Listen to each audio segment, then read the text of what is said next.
Kemarin kita sudah tahu tentang sabuk ya. Kalau minggu kemarin kita melihat bahwa sabuk itu atau belt digunakan untuk memindahkan tenaga dari satu puli ke puli yang lain. Kemudian juga sabuk ini juga bisa digunakan sebagai rem. Namanya adalah rem sabuk. Rem sabuk. Kemudian nanti di samping itu masih ada namanya rem blok. Rem blok. Jadi dia memblok putaran. Memblok putaran. Jadi katakanlah seperti saudara punya sepeda motor atau mobil misalkan di sana ada remnya. Atau mungkin orang sering mengatakan dengan rem cakram. Rem cakram ya. Nah, itulah termasuk rem blok. Apakah dia mengerem dari samping atau dari kelilingnya. Nah, itu adalah rem blok. Atau mungkin di sini saya perlihatkan dulu. Bentar ini. Nah, inilah contoh daripada rem sabuk seperti ini. Oh, maaf. Inilah contoh dari rem sabuk. Sabuknya yang mana? Beltnya ini. Jadi kalau kita lihat beltnya adalah ini. Nah, ini dia seperti ini. Oke. Nah, dia keliling. Kemudian di sini ada handle dengan beban pada ujung handle adalah P. Jadi nanti lain buku, lain notasi ya. Mungkin di buku yang lain ini menggunakan F. Boleh saja. F. Kemudian kalau kita kemarin, kalau sabuk sisi kencang kita sebut dengan F1 dan sisi kendor kita sebut dengan F2. Tetapi di sini gaya pada sabuk ini, pada ujung sabuk disebut dengan T2 dan T1. Nah ini T2 dan T1. Nah ini jadi lain buku, lain notasi yang digunakan. Tapi yang saudara harus tahu bahwa di sini adalah tarikan ya, bukan torsi. Karena sering kita menggunakan torsi adalah T juga ya. Nah, seperti saya katakan tadi, lain buku, lain istilah, karena catatan ini kita ambil dari banyak literatur, ya kadang-kadang daripada kita harus menggambar ulang, ya sebenarnya bisa dibuat notasinya sama, tetapi kita harus menggambar ulang lagi. Ya katakanlah seperti ini. Sudut kontak ya, alfa. Kalau kemarin kita mengatakan sudut kontak adalah theta ya, nah di sini dia menjadi alfa. Ya tergantung sumbernya. Oke, nah itulah contoh daripada rem sabuk. Jadi kalau ini misalkan roda berputar kemudian lengan kita tekan, ini akan tertarik, nanti tubuh tekan tertarik, nanti kanvas rem akan menyentuh roda. Kanvas rem ini akan menyentuh roda, sehingga terjadilah pengereman. Oke, nah kemudian kalau rem blok, coba saya lihat dulu, ini contoh daripada rem blok ini. Jadi kalau kita lihat, ini ada, coba saya cari dulu. Oke, remnya yang mana? Remnya adalah yang atau kanvas rem. Kanvas rem adalah yang ini ada bintik hitam, bintik putih, bintik hitam, bintik putih. Ini adalah remnya ini, kanvas rem. Kemudian di sini ada ya dudukannya atau dari logam ini, dari logam. Jadi dia ditekan, nanti kanvas rem akan bersentuhan dengan roda yang direm ini. Inilah rodanya. Jadi kalau kita lihat ini, dia dari bagian dalam dari rodanya, dari bagian dalam. Atau nanti bisa juga remnya posisi dari luar, ini dari bagian luar roda ini. Nah, seperti ini, kemudian nanti dia ditekan. Jadi bisa dari dalam, bisa dari luar. Atau bisa juga dari samping. Dari samping artinya kalau ini lingkaran, bukan dari sisi yang melengkungnya ini ya, bisa. Bukan dari sisi melengkungnya, tapi inilah yang langsung di rem nanti nih. Jadi sama halnya dengan rem cakram. Jadi kalau rem cakram itulah dari samping ya, dari samping. Pada prinsipnya adalah termasuk rem blok. Nah, itu nanti yang kita gunakan. Oke, jadi nanti kalau rem ini tentu ya ada namanya kanvas rem. Jadi di sini yang banyak dibahas adalah kanvas remnya, tetapi ini teorinya saudara baca di modulnya. Jadi modul ini sudah ada di semester ya. Ya, silahkan nanti di-download dari semester. Sudah ada di dalam semester. Oke. Jadi di sini kita karena waktu kita singkat, kita tidak perlu membahas lagi lebih detail tentang teori, tentang misalkan bahan remnya dari bahan apa, koefisien geseknya berapa. Nah, tidak lagi, itu sudah ada di dalam teorinya. Artinya saudara bisa membaca teorinya ya. Oke, jadi kita melihat aja ini dengan kita kembali sebentar ke sabuk. Jadi kalau minggu kemarin pada sabuk ini ada sisi kencang, ada sisi kendor. Ini minggu. Jadi katakanlah sisi kencang adalah F1 dan F2-nya sisi kendor. Kemudian hubungan antara sisi kencang dan sisi kendor dinyatakan dengan rumus ini. F1 kurang Fc dibagi dengan F2 kurang Fc. Sama dengan E pangkat F theta ini. Jadi kita mengatakan alfa ya, tapi dalam buku ini catatan kita kemarin ya kita menggunakan dengan theta. Kemudian F, koefisien gesek. Minggu kemarin kita menggunakan F sebagai koefisien gesek, tapi yang tadi ya di sini mungkin nanti ada yang menggunakan dengan mu. Oke. Nah, kemudian ada gaya sentrifugal. Ada. Kemudian khusus untuk rem ya. Khusus untuk rem biasanya gaya sentrifugal diabaikan. Karena biasanya belt ini tidak panjang. Pendek ya. Beda dengan kalau dia digunakan sebagai memindahkan tenaga. Jadi biasanya gaya sentrifugal ini diabaikan. Ya kita anggap aja diabaikan. Pengaruhnya kecil. Sehingga sering kita mengatakan seperti ini. Nah, ini. Jadi hubungan antara sisi kencang dan sisi kendor untuk sabuk.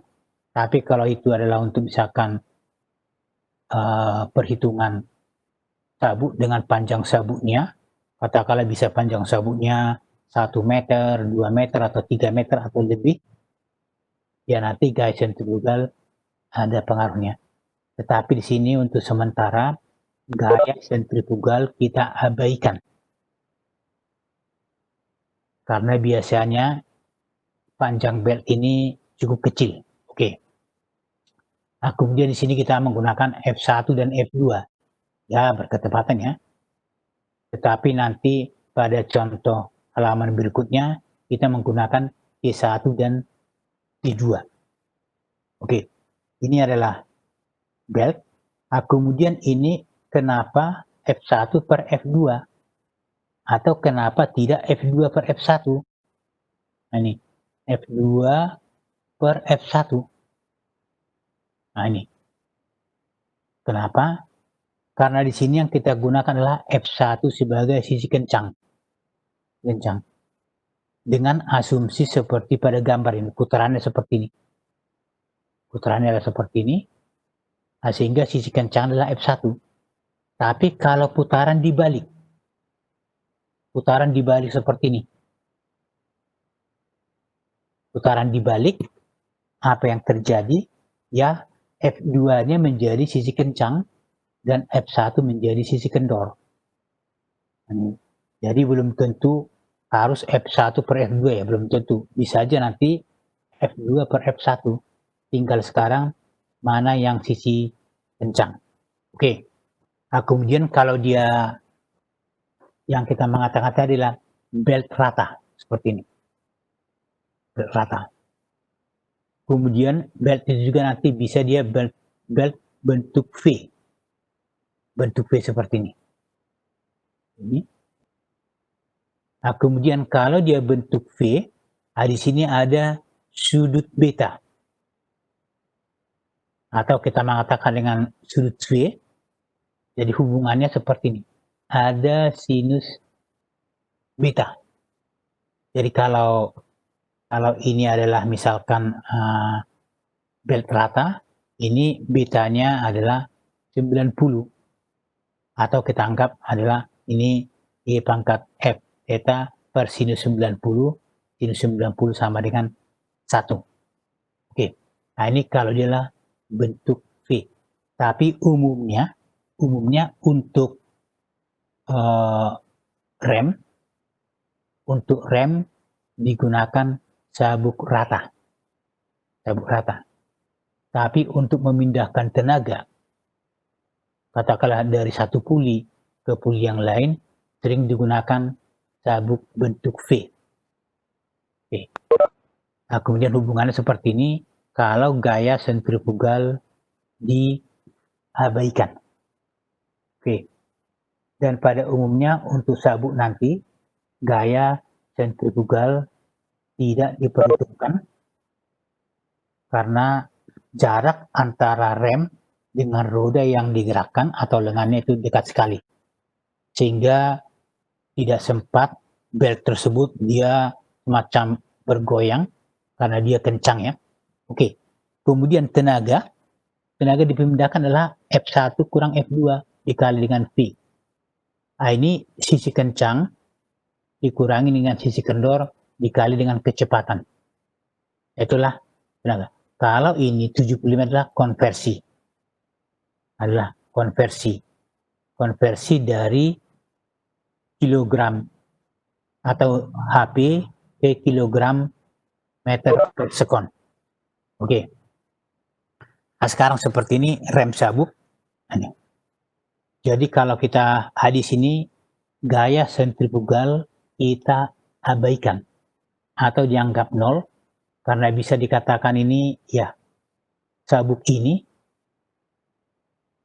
dia tidak sempat katakanlah dia terlempar keluar ini karena kecepatan tidak ya. Nah, sehingga di sini kita mengabaikan gaya sentrifugal. Nah, kemudian di sini sisi kencang dan sisi kendor. Nah, ini T1 per T2 E pangkat mu alpha. Ini kok berubah ini. Tadi F sebagai koefisien gesek, theta sebagai sudut alpha. Wah, ini kok kedua-duanya berubah. Ya, seperti saya katakan tadi, ya daripada mengganti gambar lagi, ini sudut kontaknya, ya kalau mengganti gambar butuh waktu untuk menggambarkannya lagi. Oke.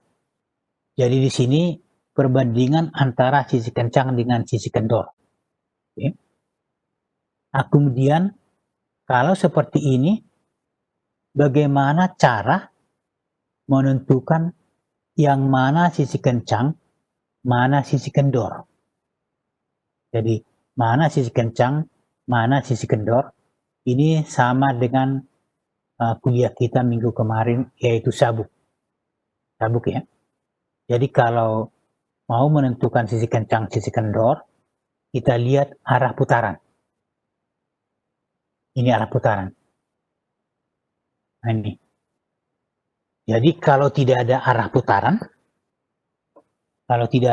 putarannya, ya saudara tidak bisa mengerjakan. Artinya itu adalah diam. Kalau dia diam, tidak perlu direm ya.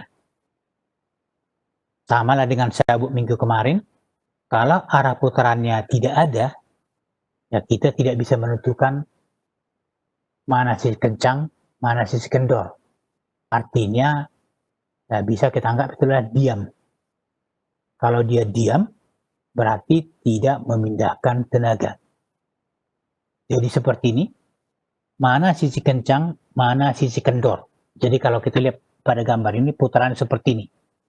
Berarti ini berputar ke sana, berputar. Nah, kemudian ini akan ditarik ke sana ini. Akan ditarik ke sana ini. Nah, ini. Jadi sebenarnya atau sebelumnya ini T2. Kalau ini berputar seperti ini, seolah T2 ini dikendorkan. Jadi kalau seperti ini ya, kalau berputar seperti ini, T1 ditarik dan T2 ini dikendorkan karena dia kemarin gerakan daripada rodanya. Nah, itulah cara menentukan sisi kencang dan sisi kendor. Tapi kalau dibalik, dibalik ini, putarannya menjadi seperti ini. Nah ini, putarannya T2 menjadi sisi kencang, T1 menjadi sisi kendor. Nah itu jadi perlu diingat mana sisi kencang, mana sisi kendor. Jadi kalau kita sudah bisa menentukan sisi kencang dan sisi kendor, khusus untuk sisi kencang. Jadi khusus untuk sisi kencang rumusnya ini. Nah ini. Jadi apakah T1 menjadi sisi kencang atau apakah nanti T2 yang menjadi sisi kencang? Rumus sisi kencang adalah B kali R kali P max. Atau ini kita mengatakan kalau kita anggap tekanan merata inilah kali dengan P. Jadi B apa? B adalah lever rem. Kemudian R adalah radius dari drum. Maksudnya ini radius dari, wah ini gambar tidak ada ya. Artinya radius ini yang mana? Dari sini ke sana. Nah, sampai dia adalah radius. Artinya sampai dia menyentuh roda. Dan biasanya yang menyentuh roda itu adalah kanvas rem ya. Kanvas rem.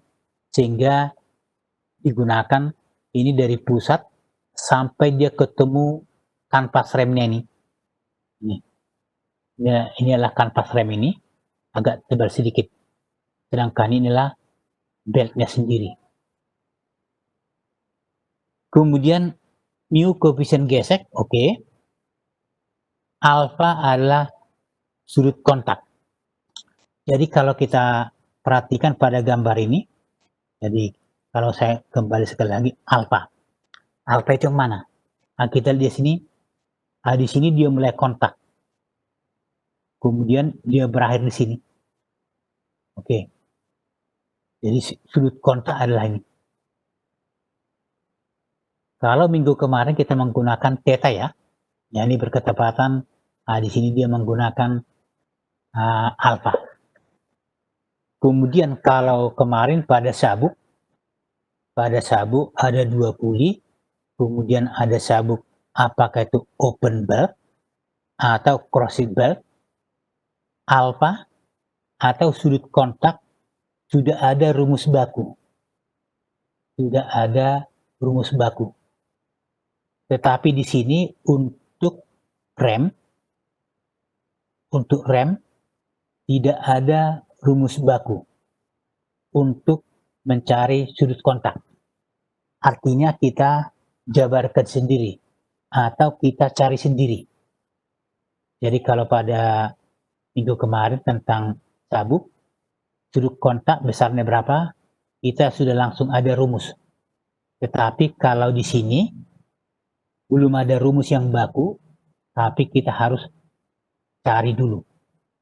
Artinya kalau seperti pada gambar ini, kalau saya katakan pada gambar ini, ya berkecepatan ini ditarik kemari. Tapi kalau ini misalkan ditarik kemari, lurus ke bawah. Nah ini, sudutnya mana ini? Kontaknya di sini. Kalau lurus ke bawah mungkin kontaknya di sini. Nah, ini. Atau mungkin ini bergeser sedikit ke samping ini, ke arah sini. Artinya sudut kontak ini kalau tidak diketahui kita bisa mencari dengan rumusan yang belum baku, beda-beda. Oke. Jadi sini Pmax tekanan maksimum, itulah tekanan maksimum itu berapa besarnya kita tidak tahu, tapi biasanya kita menganggap tekanan merata. Sehingga ini kalau dikatakan, oh tekanan berapa? Atau dikatakan tekanan maksimumnya berapa? Biasanya kita mengatakan apakah itu tekanan merata ataukah Pmax. Biasanya kita tuliskan adalah BRP. BRP ya, ini adalah sisi kencang. Oke. Yang kita cari ini, pada pengereman ini, yang kita cari apa? Yang kita cari adalah P. P ini yang disebut dengan gaya pengereman. Gaya pengereman. Kemudian yang kita cari lagi adalah tenaga. N, katakan N.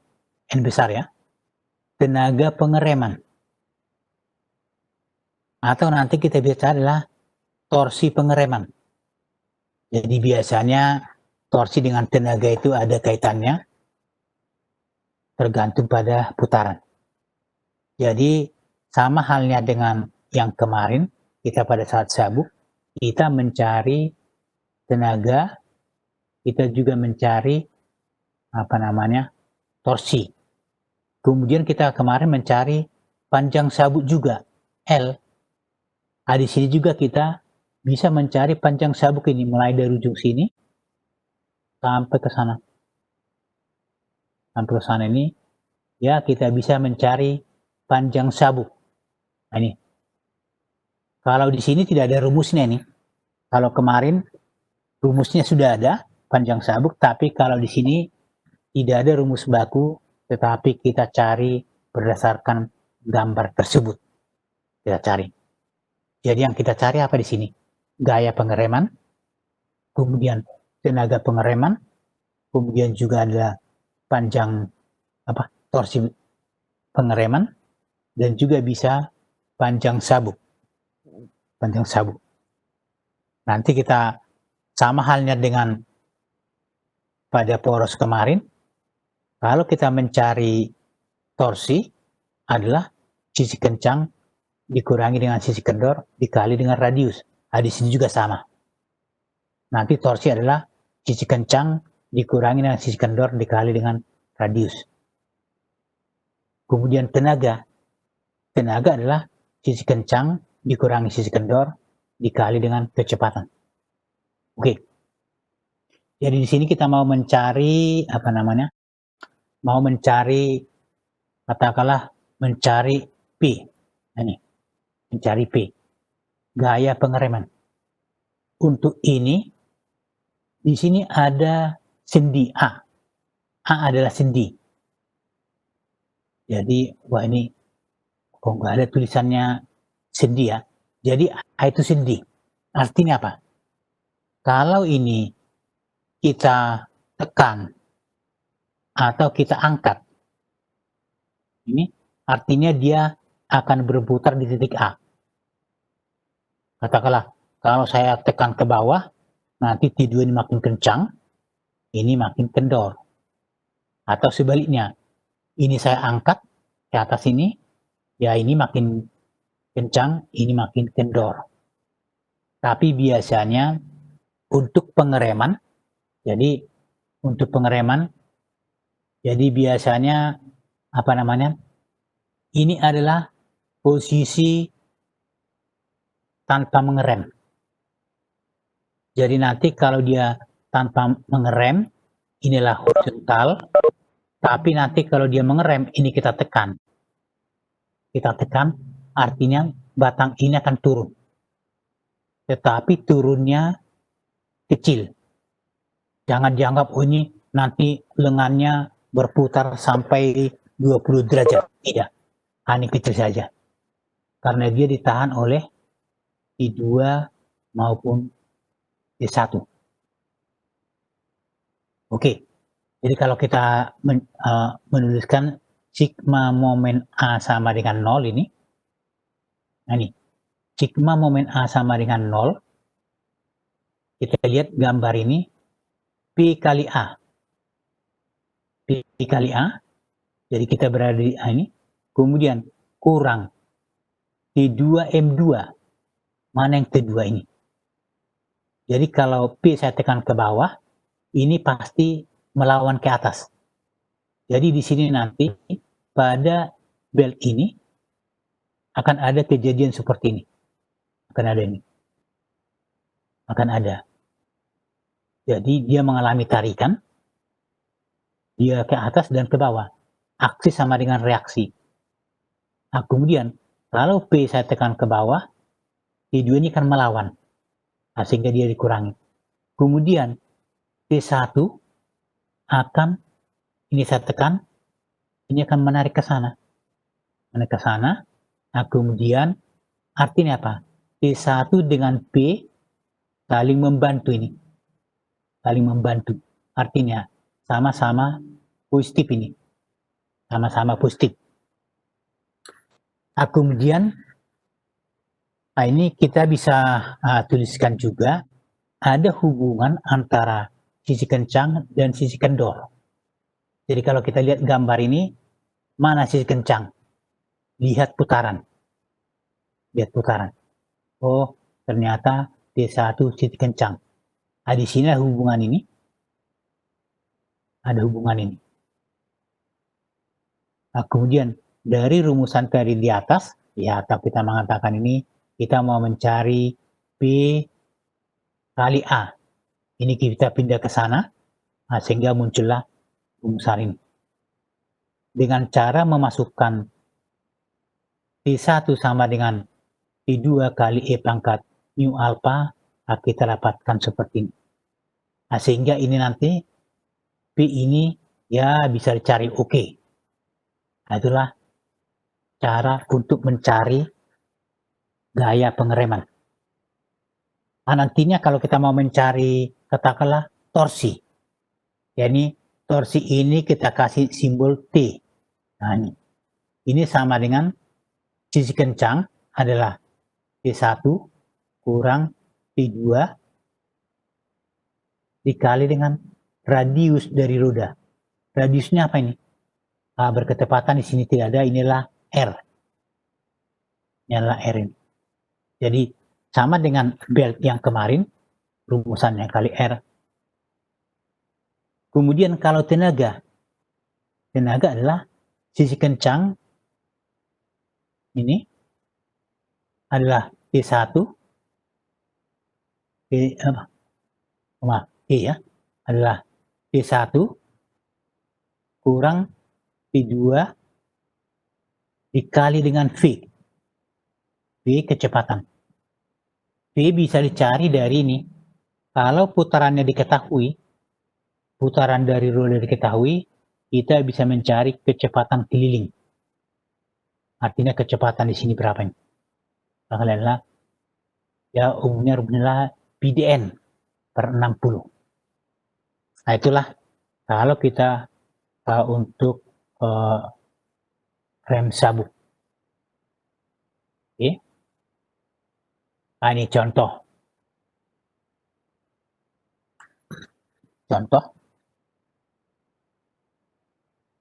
Ini adalah contoh, dikatakan ini diameter drumnya 16.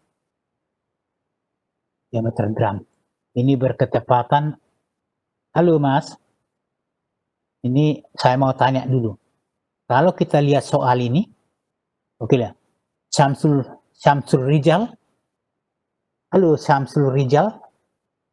Iya, halo Pak. Ya, dengan melihat layar ini sistem satuan apa ini dalam gambar ini? British, Pak. Oh, British. Jadi dari angka-angkanya ada inci, ada PSI, ini adalah satuan British. Artinya kalau satuan British tinggal kita gunakan ya rumus-rumus British saja. Oke. Sekarang kalau seperti ini diketahui lebar rem inilah B. Lebar rem itu adalah B. Kemudian putaran. Di sini kita lihat gambar ada A-nya 10 inci, ada M-nya 3 inci, ada alfa 270. Nah ini berketepatan dia sudah diketahui. Ya nanti kalau tidak diketahui ya harus dicari dulu. Tapi berketepatan di sini alfanya sudah diketahui. Oke, kemudian koefisien gesek dan tekanan maksimum. Nah ini, jadi sering dikatakan P, nah ini, atau P max. Jadi biasanya kita hanya menggunakan P aja.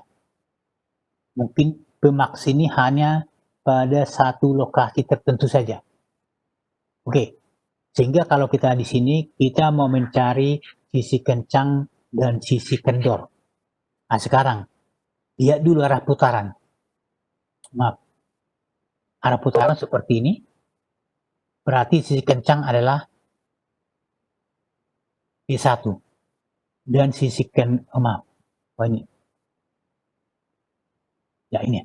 Jadi kalau kita lihat putaran ini, arah putarannya ke sana, berarti sisi kencang adalah P1 dan sisi kendor adalah P2.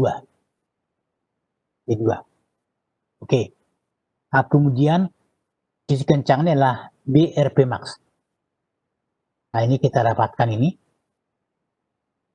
Jadi ini tertulis 1,680 ya. Kalau dalam sistem British inilah 1680 pound. Jadi di dalam modulnya saya sudah ubah ke dalam angka biasa. Jadi kalau sistem British, kalau angka ribuan ada dikasih koma. Jadi maksudnya adalah 1680 pound. Kemudian ada mu alpha. Ini diketahui alpha sudut kontak ini. Jadi yang kita masukkan adalah radian, bukan derajat. Nah, ini 270 derajat sama dengan 1,5 pi radian. Ini hasilnya. Oke, kemudian dihitung dan kita menemukan T2 sisi kendor adalah ini. Oke. Kemudian ini P, gaya pengereman. Dari mana tiba-tiba rumus ini muncul? Jadi asalnya adalah dari sini, hanya asalnya adalah dari sini. Nah, ini ada di sini. Hanya saja pada gambar kita yang tadi pada contoh soal M10. M10 lah ini, kalau ini 0 ya berarti dia akan ada hanya P dan P2. Nah ini. Jadi karena M10 seperti pada gambar ini, nah ini. M1-nya 0. M1-nya adalah 0. Nah, kemudian mestinya ini bahwa P dikali dengan A ini sama dengan adalah P2 dikali dengan M. M-nya ini diketahui. Inilah M-nya. Nah, itu jadi nanti P kita bisa cari dari rumusan ini. Nah, kemudian gambar ini, ya saya ingatkan lagi ya. Jadi belum tentu semua buku referensi itu benar ya. Tapi gambar ini gambar yang salah. Ini gambarnya salah. Jadi sebenarnya bukan ini yang berlaku. Kalau ini berlaku berarti T2 ini harus tegak lurus dengan batang horizontal. Tapi ternyata ini tidak tegak lurus. Tapi maksudnya adalah T2 ini tegak lurus dengan batang horizontal. Sehingga dia menggunakan rumusan ini. Dia mengatakan tegak lurus, tapi gambarnya tidak tegak lurus ya. Jadi kalau saudara membuka buku-buku, jadi buku itu belum tentu benar semuanya. Benar semuanya artinya kalau kita perhatikan rumus dengan gambar. Tapi di sini maksudnya bahwa T2 tegak lurus dengan batang horizontal. Kalau seperti itu berlakulah rumusan ini. Berlaku rumusan ini. Nah, ini kita dapatkan dia adalah gaya pengereman 196 pon. Kemudian torsi ya ini. Torsi adalah sisi kencang kurang sisi kendor dikali dengan radius. Ini sama dengan 8.200. Nah, ini. Jadi itu bukan koma ya, tapi 8.200 inch LB atau LB inch. Kemudian tenaga ini adalah horsepower. Biasanya horsepower itu dituliskan dengan H besar ya, I besar. Tapi di sini dia menggunakan huruf kecil. Jadi, nah ini juga kurang konsisten. Rumusannya seperti ini. Oke. E dibagi dengan 63.025. Nah ini kok sekarang rumusnya berubah ini. Kemarin kita 63.000. Ini kemarin kita 63.000, ini kok 63.025. Halo Mas. Pramono Jati? Halo? Halo Mas Pramono Jati? Halo ya? Anda masih ingat enggak? Kalau pada rumus British atau rumus metrik atau rumus ISO ada angka-angka yang sering muncul. Pada rumus British ada 63.000. Kalau pada rumus metrik, angka berapa yang muncul, Saudara Pramono Jati? Waduh, suara ini nggak bisa saya dengar ini. Bentar, Pak. Hah? Bentar. Ya. Halo, ya? 71.000, Pak. 620. Ya. Kalau rumus ISO?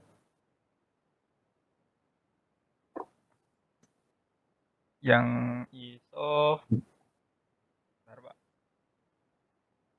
Yang ISO. Wah, ini 9,55.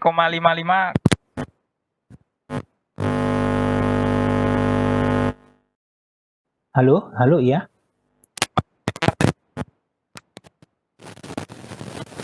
ISO. Ya. Wah, suaranya nggak kedengaran Mas ya? Wah, ini mungkin ada masalah soundnya ini.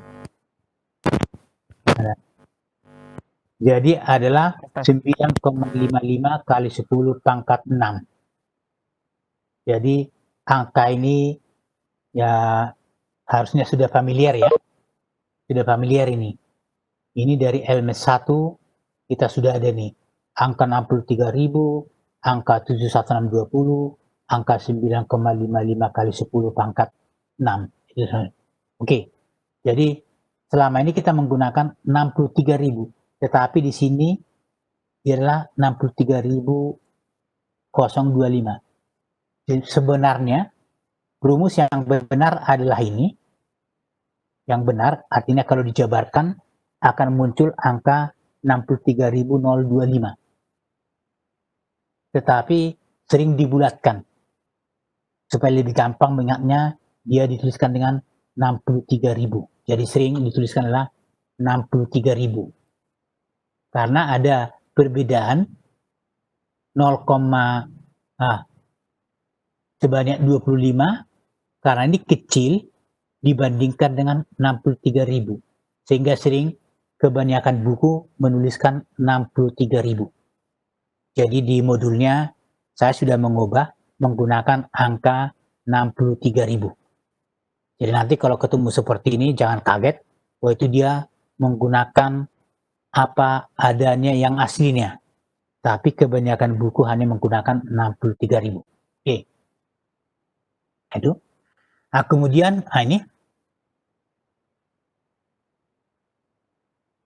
ini contoh ini Contoh kedua, ya ini berketepatan sistem satuannya diubah.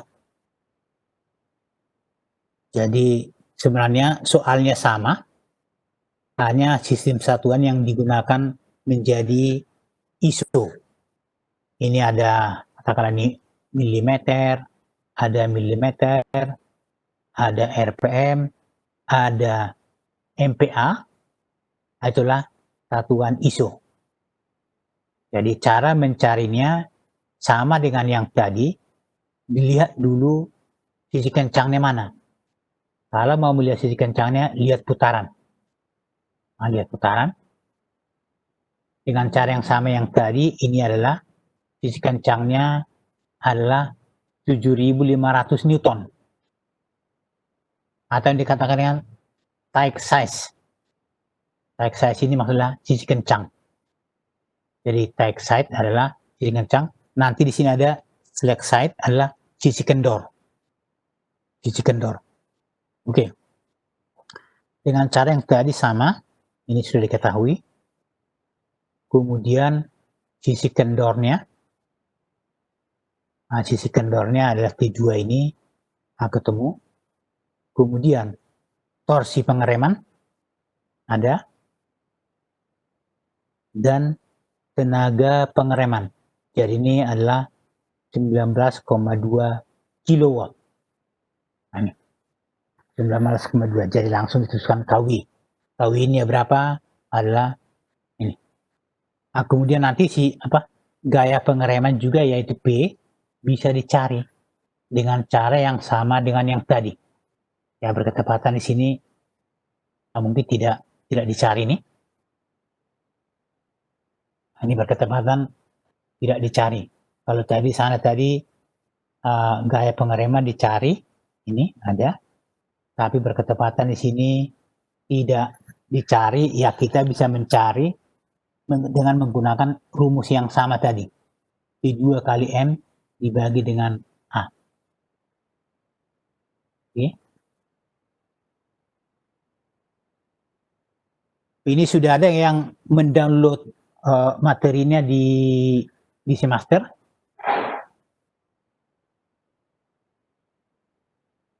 Halo. Sudah, Pak. Nah, sudah ada ya. Jadi catatan ini sudah ada di sana. Sudah ada di sana dalam bentuk PDF.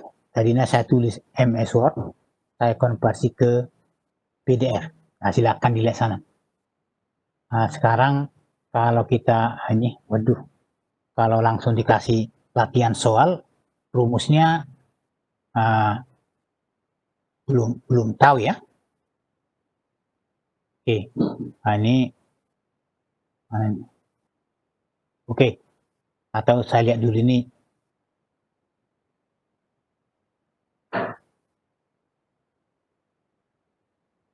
Wah, ini panjang ini. Oke, ini panjang ini. Coba ini untuk nomor 2 ini. Nomor 2. Coba setiap orang mencari dulu. Ini yang dicari apa? Nah, ini sekedar latihan dulu nih. Kita sudah ada sisi kencang, sisi kendor, kemudian ada sudut kontak, ada. Nah, ini. Jadi seperti pada gambar ini koefisien gesek 0,3, tekanan 1000 kPa, atau ini sama dengan 1 MPa, lebar sabuk 50 mm, kemudian putaran, hitung sudut kontak ini. Malah dicari nih, hitung sudut kontak antara bed dan drum, kemudian gaya F artinya adalah gaya pengereman, kemudian torsi dan tenaga. Oke, coba saya kasih waktu 10 menit dulu. Coba dulu dicari. Yang pertama dicari adalah sudut kontak. Nanti kalau sudut kontak ketemu, kita bisa mencari gaya sisi kencang dan sisi kendor sehingga ketemu dengan P. Kemudian nanti kalau sisi kendor dan sisi kencang sudah ketemu, kita ketemu torsi. Kemudian tenaga dihubungkan dengan putaran. Nah, kita ketemu. Coba setiap orang mencari dulu. Halo Mas, halo Mbak, dengarkan suara saya? Dibikin dulu di oretannya di kertasnya. Jadi ada sisi kencang, ada sisi kendor.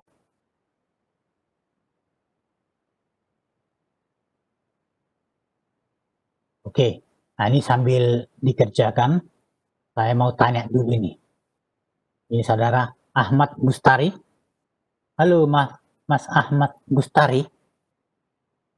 Iya, Pak. Halo. Ini kalau Halo, iya. kita lihat gambar ini ya.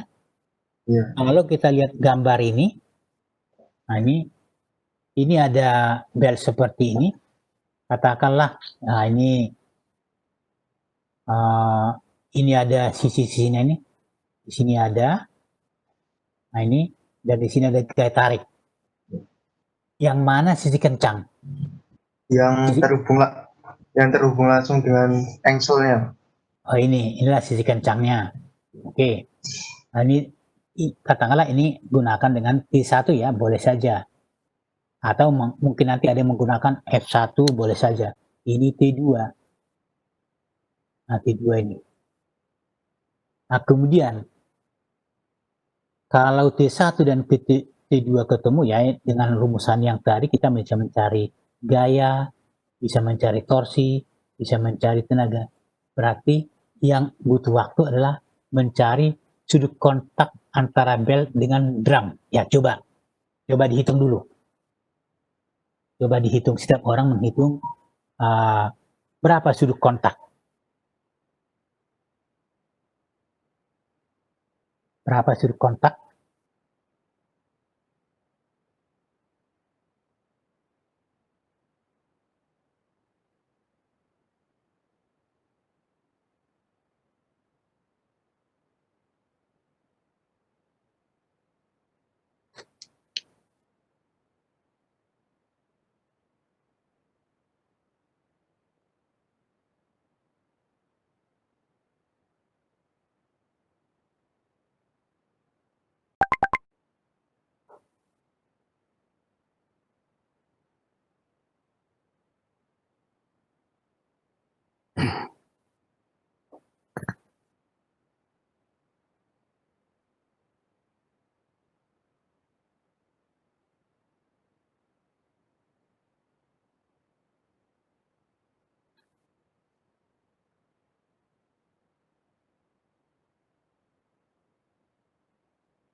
Halo, sudah ada yang ketemu sudut kontaknya? Oke, itu dicari ya.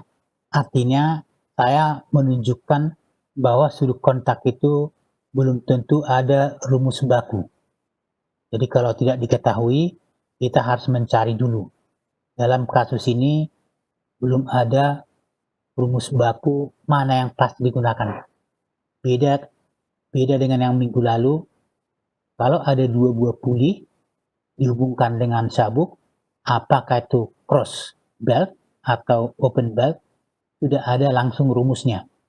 Tapi kalau di sini kita mencari, ya tentu dengan melihat gambar tersebut, ini harus digambarkan ya. Dari gambar tersebut dengan menggunakan prinsip trigonometri, kita bisa mencari. contoh pada gambar ini, ya untuk membantu kita apakan, kalau kita mengatakan seperti ini, dari sini misalkan, kita tarik garis tegak lurus, ya ini, itulah radius. Radius berarti radiusnya ini, ada nggak radiusnya ini? Oh ini, ada radius daripada roda ada ya, 250 dibagi dengan 2. Berarti ini adalah radius. Kemudian ini diketahui 200. Nah ini 200, berarti ya kita bisa mencari apa yang bisa kita cari. Atau sudut ini sudut ini bisa kita cari. Nah ini. Kemudian kalau kita cari sudut tersebut, kita bisa mencari juga sudut ini. Nah, sudut ini berapa ini? Nah ini, apakah sama dengan ini? Nah ini, sama ya, sudut ini dengan sudut di sini. Artinya ini tambah 90, ini tambah 90. Artinya sudut ini sama, atau saya hapus lagi. Jadi saya hapus lagi nih. Nah ini kita tarik dulu garis pas dia ke pertemuannya ini. Kita cari. Halo Mas, bisa dengar suara saya? Aditya Nur. Halo Mas Aditya Nur. Halo Aditya Nur. Bisa, Pak. Nah, bisa dengar ya. Jadi kalau disahut langsung cepat jawab ya. Jangan ya, mungkin karena tertidur di tempat tidur. Wah ini menggunakan apa namanya headset. Begitu dipanggil namanya masih butuh waktu untuk itu. Ya. Halo Mas Rasuna, dengarkan suara saya? Dengar, Pak. Nah ya. Jadi caranya seperti ini. Kita tarik dulu garis dari pusat ke pertemuan belt dengan roda. Nah, kemudian sisi vertikal ini sudah diketahui. Ini diketahui. Nah, ini. Kemudian radiusnya diketahui. Nah, kita bisa mencari sudut yang mana namanya. Saya katakan ini sudut ini ya. Sudut ini sama dengan sudut ini. Sama. Dengan prinsip trigonometri. Nah, kalau sudutnya sudah ketemu, bisa dicari panjang busur ini. Sudut ini, apa namanya ini? Nah, ini, kalau kita mengatakan ini, panjang sudut ini berapa? Sama ya. Artinya, kalau sudutnya ketemu, kita bisa mencari sudut kontak adalah ini. Sampai kemari. Artinya apa? 180 tambah sudut yang kita cari ini. Nah, itu cara mencari sudutnya. Artinya kita harus menghubungkannya dengan gambar tersebut ya. Nah, kemudian kalau ditanya ini, panjang belt, tidak ada ya. Panjang beltnya nanti bisa dicari juga. Oke, nah, nanti sudut kontaknya sudah ada, berarti nanti sisi kencang dan sisi kendor bisa dicari dengan nanti gaya pengerem dicari, torsi bisa dicari, dan tenaga pengerem dicari, dan panjang sabuk. Nah ini, panjang sabuk. Nah, di sini juga tidak ada rumusan panjang sabuk. Tapi kalau di kemarin, kalau ada 2 buah puli dihubungkan dengan belt, kita bisa mencari panjang sabuk.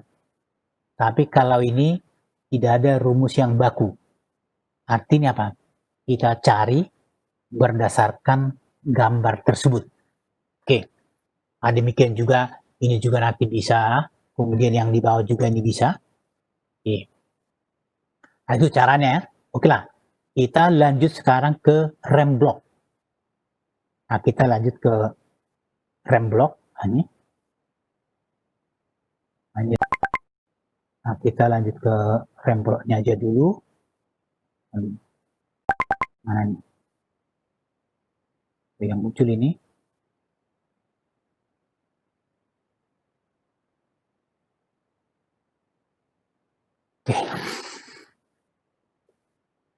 mau di atau saya hentikan dulu ini. Oke.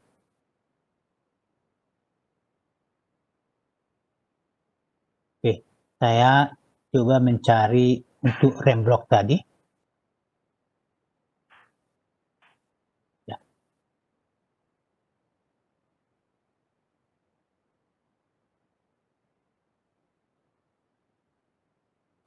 Jadi ini tadi masih kelanjutan dari rem sabuk. Nah, kemudian kita lihat dengan rem block. Oke, inilah rem blocknya. Ini rumusannya lebih kompleks. Ini rumusannya lebih kompleks. Tinggal sekarang bagaimana yang kompleks itu saudara mengerti itu aja sekarang. Bagaimana cara mengerti yang kompleks tersebut. Oke, sebelum sampai kita pada rumus-rumusnya, di sini kita melihat dulu remnya. Remnya adalah ini kanvas rem yang ada warna ya bintik-bintik hitam dan bintik putih ya. Ini, oke, inilah kanvas rem ini, kanvas rem sampai ke atas. Artinya nanti ada sudut kontak antara kanvas rem dengan roda. Jadi sama halnya dengan apa tadi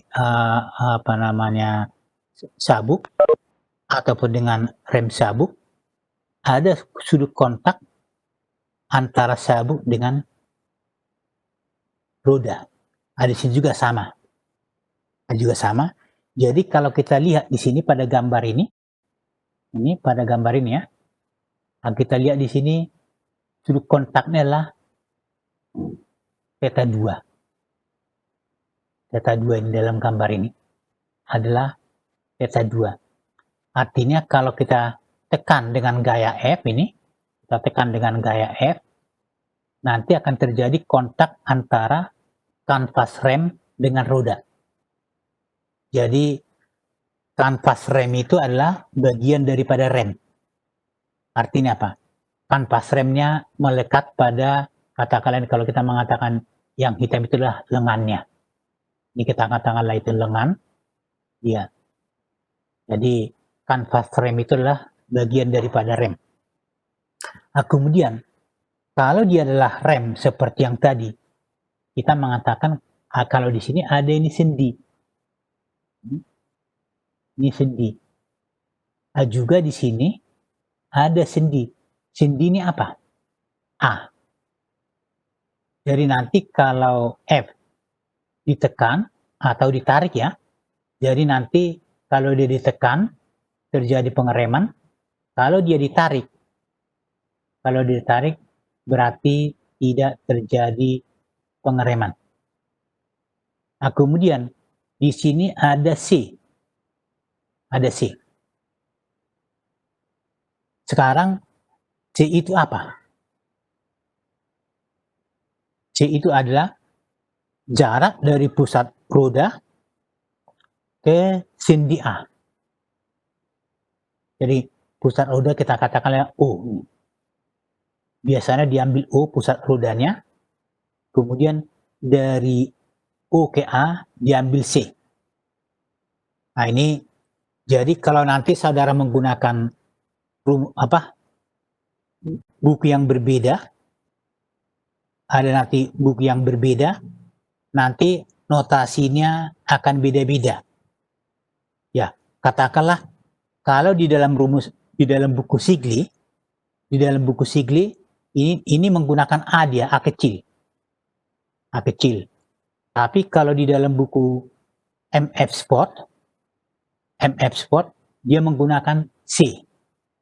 Jarak dari O ke titik sendi. Nah, kemudian gambar ini saya ambil dari buku Sigli. dari buku Sigli, tapi notasinya sebagian saya ubah. Jadi kalau di Sigli ini A, tapi di Spot ini menggunakan C. Gambarnya saya ambil dari Sigli, harusnya ini. Kemudian baru saya tambahin besaran-besaran yang perlu digunakan. Nah ini, saya tambah ini dan ini. Oke. Nah, sekarang kita lihat. Ini sudut kontaknya theta 2. Kalau kita bandingkan dengan gambar yang di kanan,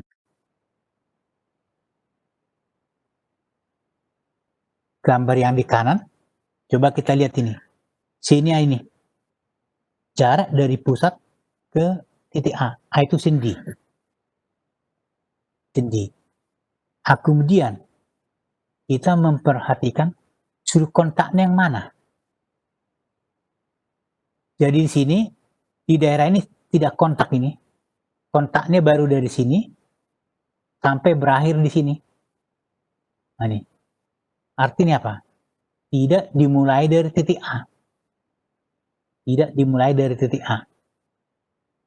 Sehingga nantinya sudut kontaknya, kalau di sini tadi adalah theta 2 adalah sudut kontak, tapi di sini theta 2 bukan sudut kontak lagi. Nah, ini. Kemudian di sini ada theta 1. Jadi sebenarnya sudut kontaknya adalah theta 2 dikurangi dengan theta 1. Biarlah mulai dari sini sampai dengan kemari. Nah, ini. Jadi di sini sekarang kalau kontaknya bukan dimulai dari A, ya nanti akan ada theta 1 dan ada theta 2. Sekarang theta 1 yang mana? Theta 1 yang mana adalah dari garis OA, ini adalah O, garis OA sampai ke daerah dia pertama kali kontak. Nah, itulah yang kita katakan dengan theta 1. Sedangkan theta 2 adalah dari garis OA sampai ke terakhir. Dia masih kontak. Sehingga kalau pada gambar kita di sini ada theta 1, ada theta 2. Tapi kalau pada gambar sebelah kiri ini hanya ada theta 2. Itulah langsung sudut kontak ini. Tapi kalau di sini theta 1 ada dan theta 2 ada. Nah, ini menggunakan sudut yang berbeda. Kalau di sini kita menempatkan sudut kontaknya mana? Adalah theta 2 dikurangi dengan theta 1. Itulah sudut kontaknya. Kemudian, kalau kita tekan dengan gaya F, nanti di sini akan ada gaya ini, akan ada muncul gaya. Jadi ini kita tekan,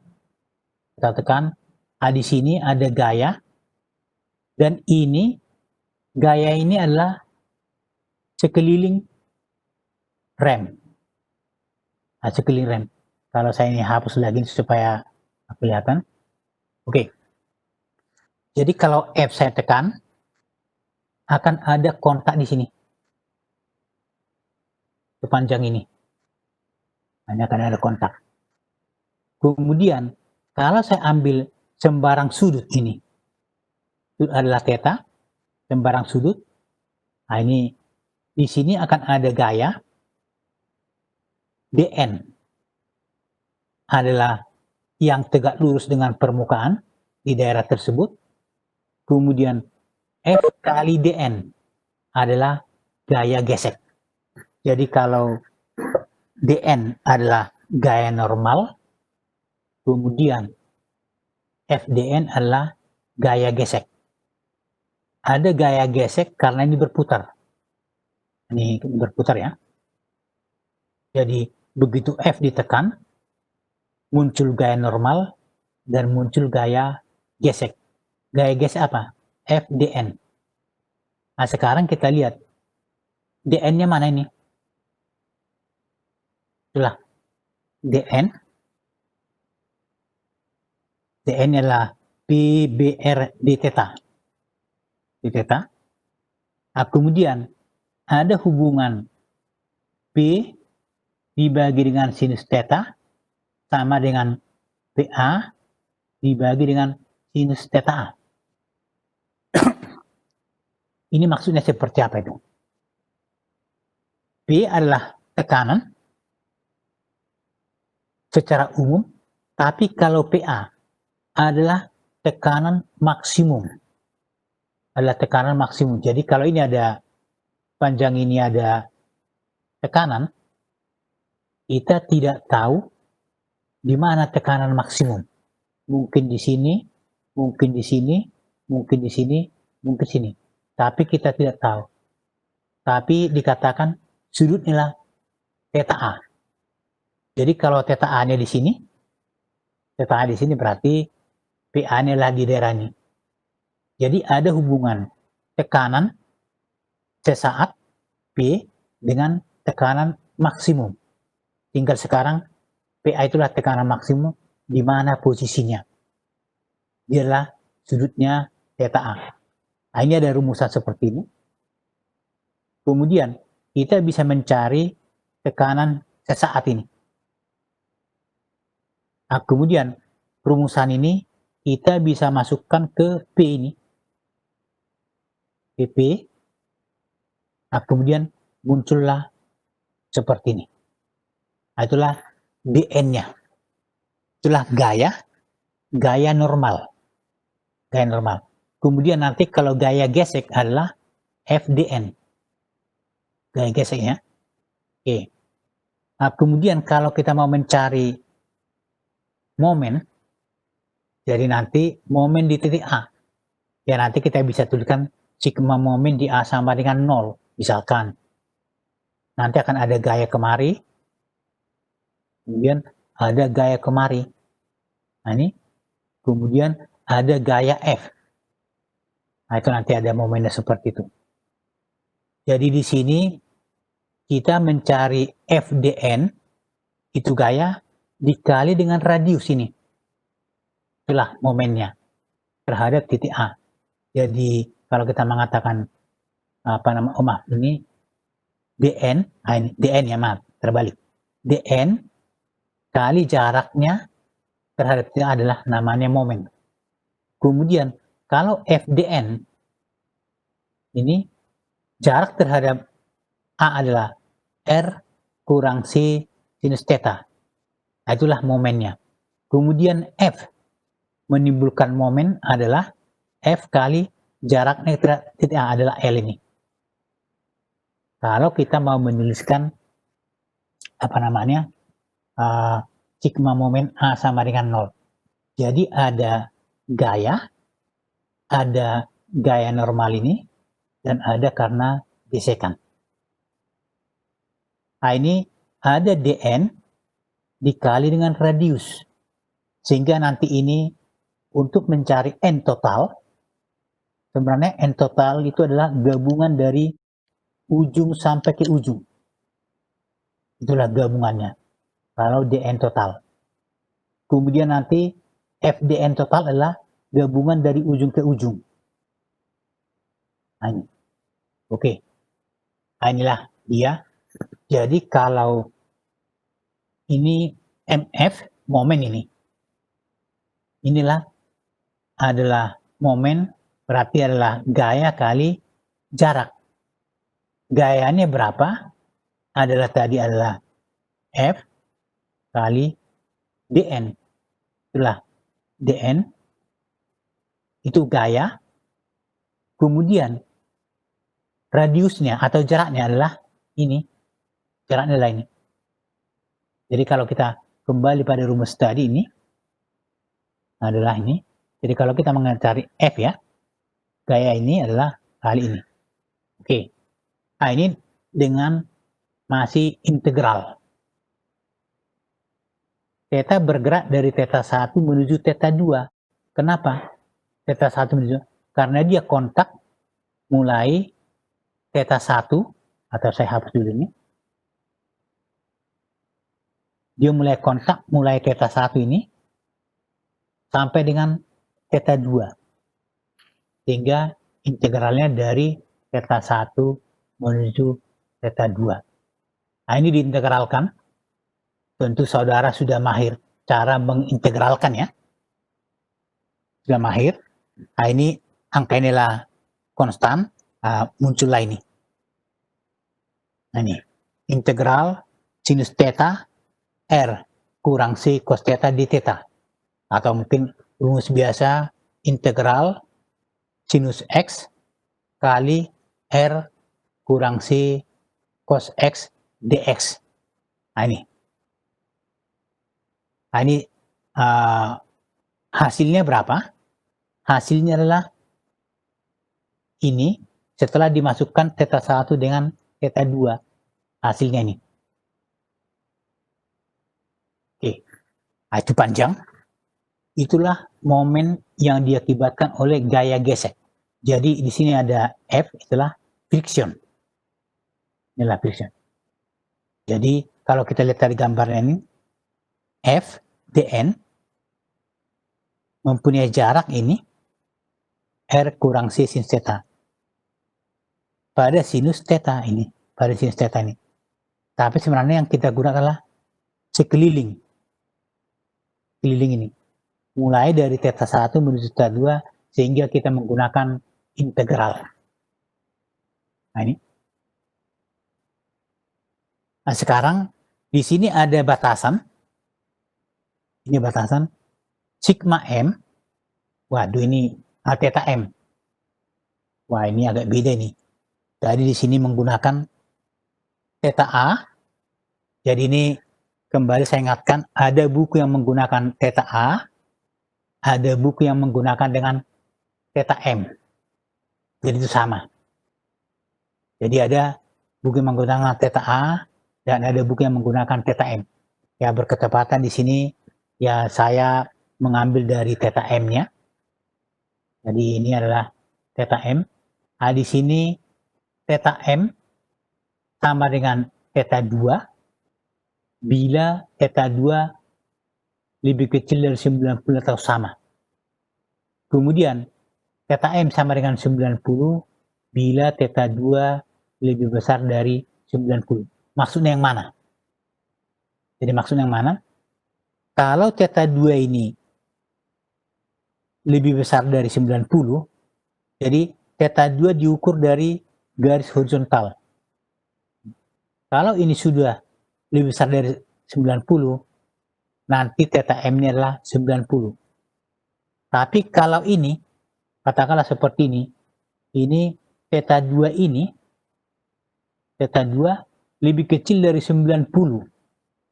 Lebih kecil ini 90, lebih kecil berarti theta A atau theta M sama dengan theta 2. Nah, ini maksudnya di sini. Jadi ini apakah ini notasi theta A? Nah, ini ada yang menggunakan theta A boleh. Nah, jadi kalau dia diambil sama dengan 90 jika theta 2 lebih besar dari 90. Artinya apa? Nanti ke dalam rumusan kita gunakan sinus 90 sama dengan 1 bila theta 2 lebih besar dari 90. Itu yang kita gunakan nanti untuk MF, momen. Ini adalah momen akibat gaya gesek. Nah, selanjutnya ada MN. Nah, ini mana itu MN? MN adalah momen akibat gaya normal. Jadi ini inilah normal. Rumusnya seperti apa? Ini. Nah, kita masukkan tadi rumus yang mana ini? dn-nya ini. Kita masukkan. Nah, ini. Ya, tadi di sini diubah menjadi PM dan theta M. Kalau tadi di depan adalah theta PA dan theta A. Oh, ini bukan itu ya, ini PM dengan ini. Nah, sekarang ini jaraknya berapa? C sinus theta. Nah, jadi kalau kita mengatakan sin theta adalah ini, nah ini jarak terhadap titik A. Nah, ini menimbulkan momen. Nah, sehingga nanti kita integralkan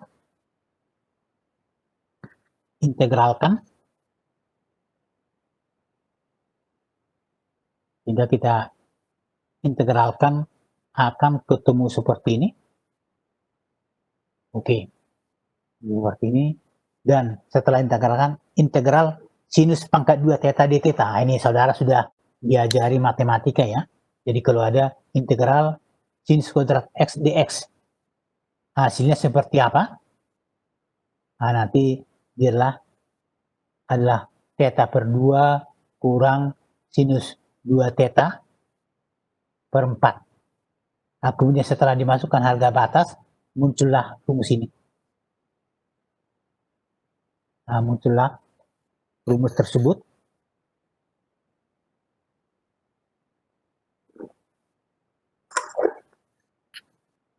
Nah, kemudian untuk apa MN dan MF dicari? Nah, kalau kita lihat ini, kok dicari untuk apa ini? Ada MF, ada MN. Jadi ada MF dan MN. Ini tujuannya lah untuk mencari gaya pengereman. Jadi mencari mana gaya pengereman. Jadi dialah ini, coba saya lihat dulu ini. Gaya pengereman adalah F ini. Untuk mengetahui gaya pengereman F, ya kita harus tahu momen yang diakibatkan oleh FDN dan momen yang diakibatkan oleh DN. Yang diakibatkan FDN kita sebut dengan MF ini mengarah ke MF ini. Kemudian DN mengarah ke MN. MN ini. Oke. Mengarah ke. Nanti itulah dengan F mempunyai jarak L terhadap titik A. Oke. Nah ini. Tadi. Nah sekarang ada TF ini. TF itulah torsi. Inilah torsi pengereman. Torsi pengereman. Jadi kalau kita tadi mengatakan di belt ya, di belt torsi adalah sisi kencang dikurangi dengan sisi kendor dikali dengan radius. Tapi di sini kita tidak mengenal lagi sisi kencang dan sisi kendor. Tapi kalau di belt kita mengenal sisi kencang dan sisi kendor. Nah sekarang berapa torsinya? Torsi adalah FDN dikalikan dengan R. Inilah akibat gaya gesek ini dikali dengan R. R itu apa? Radius roda. Radius roda. Jadi kalau ini kita mengatakan dengan gaya gesek atau gaya tangensial pada roda, ini dikali dengan R itulah torsinya. Nah kemudian karena DN ini bergerak, ya kita tuliskan dengan theta 1 sampai dengan theta 2. Oke, akhirnya ketemu ini. Nah ini, ketemu inilah torsi pengereman. Jadi, torsi pengereman.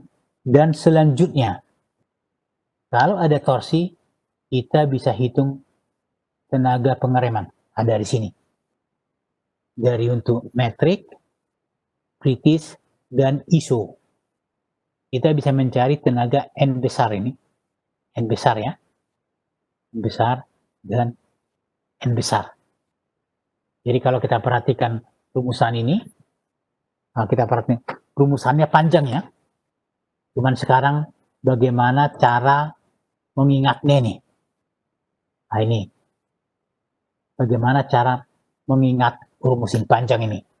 Kita sudah ada rumus poros, diameter poros, kemudian ada sudut puntir, ada putaran kritis, ada defleksi, ada kopling gesek, asumsi tekanan merata, keausan merata, kemudian ada sabuk. Wah, ini panjangnya rumusnya panjang. Jadi ini karena saudara statusnya masih mahasiswa, nah itulah tugas saudara untuk mempelajarinya, rumusnya banyak. Tapi kalau saya bukan lagi mahasiswa, jadi bukan tugas saya lagi untuk menghafal rumus atau mengingat-ingat rumus ya. Tinggal saudara bagaimana caranya untuk mengingat rumus. Oke, dan itu pun tidak hanya mengingat rumus ya. Kalau rumusnya ini dipakai untuk apa? Nah, ini seperti yang tadi sudah ada sudut kontak. Nah, kalau di sabuk ada rumusnya, tapi kalau di rem sabuk tidak ada rumusnya untuk mencari sudut kontak. Oke? Barangkali sampai sini ada pertanyaan dulu sebelum kita masuk ke contoh soal. Silakan. Silakan, ada pertanyaan.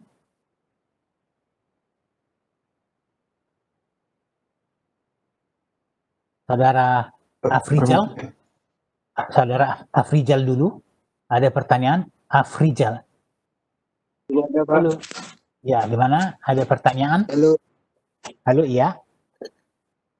Silakan, Afrizal. Ada pertanyaan? Belum ada, Pak. Belum ada. Oke, kita tunggu sebentar lagi. Tadi siapa yang mau bertanya tadi? Halo? Tadi ada yang mau bertanya? Halo, Mas. Ini, Permisi Pak, saya mau tanya. ini namanya siapa ini? Ahmad Gustari Kak. Ahmad Gustari, oke. Pertanyaannya apa? Untuk yang tadi rem sabuk Pak. Oh, rem sabuk. Mana itu? Bagian apa tadi rem sabuk itu? Yang ini Pak. Nah, jadi kan tadi P2 harus tegak lurus terhadap batang horizontalnya ya. Iya, betul. Itu alasannya karena tegak lurus terhadap panjang terhadap sendi ya. Panjang terhadap sendi. Karena Untuk kalau kita mencari momen itulah tegak lurus terhadap. Jadi kalau kita masih mengingat dengan statika struktur, ada BMD, ada SFD.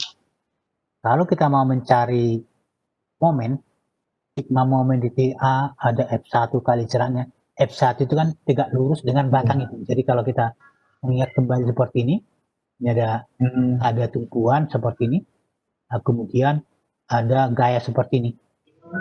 Nah, ini kan kalau kita mengatakan ini kan tegak lurus ini. Kemudian kalau dia miring seperti ini. Kalau dia miring ya. Nah, ini. Kalau dia miring, nanti yang miring ini kita bisa uraikan menjadi komponen vertikal dan komponen horizontal. Nah, sehingga nanti kalau kita menggunakan momen akibat gaya ini adalah yang vertikal. Jadi, nah sekarang kalau seperti ini, jadi kalau tadi kan di sini ada yang salah ini. Ini tadi seperti ini ya. Kalau rumus ini benar, harusnya ini tegak lurus ini. Tegak lurus ini. Maaf, ini agak menceng ini. Ini tegak lurus dari sini. Nah, ini vertikal. Barulah kita bisa menggunakan rumusan ini. Tapi saya tahu maksud dia bahwa ini anggapannya tegak lurus. Tapi gambarnya tidak sesuai dengan teori. Jadi kalau seperti ini, itu kalau ini kita menggunakan seperti ini tadi ya. Nah ini, kalau kita menggunakan rumusan ini T2 tegak lurus terhadap lengan. Kemudian T1 tegak lurus terhadap lengan ini. Nah ini kan 90. Artinya tegak lurus. Kalau kita menggunakan sigma momen di A.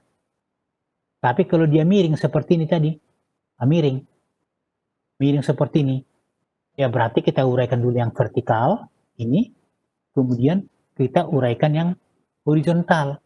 Yang kita gunakan adalah yang vertikal. Vertikal. Nah, itu. Kan terhadap batang tuh. Ya, terhadap batang. Karena kalau kita menggunakan momen ya, jadi momen itu adalah gaya kali jarak. Jadi kalau katakan seperti ini momen sini, ini ada gaya, ini jaraknya berapa? L. Momennya berapa?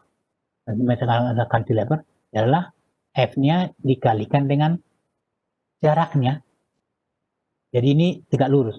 Tapi kalau dia misalkan, seperti ini, saya gambarkan ini seperti ini, nah ini di sini, kemudian ini miring ini.